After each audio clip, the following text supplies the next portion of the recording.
सुभाषितकार म्हणतात, पुनर्वित पुनर्मित पुनर्भार्य पुनर्मयी एतत् सर्व पुनर्लभ्यम न शरीरम पुनः पुनः.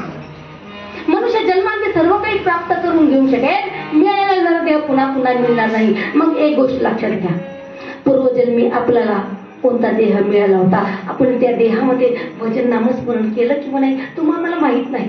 आता पुढचा जन्म कोणता मिळणार आहे हे तुम्हाला माहिती आहे का? आपण भजन करू किंवा नाही करू हे तुम्हाला माहिती आहे का? नाही. मग आता तुम्ही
देवाचे भजन आणि हे ज्ञान नाही कुठे. आता पशु पक्ष्यांना जर उपदेश केला, भजन करा नामस्मरण करा, उपयोग होईल का?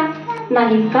कारण त्यांच्याकडे विचार करण्याची शक्ती आणि ज्ञान मुळीच नाही. त्या भगवान परमेश्वराने सुंदर आणि उत्कृष्ट अशी विचार करण्याची देणगी फक्त मनुष्याला दिली आहे. म्हणून मनुष्य भगवंताचं नामस्मरण करू शकतो, हे लक्षात घ्या.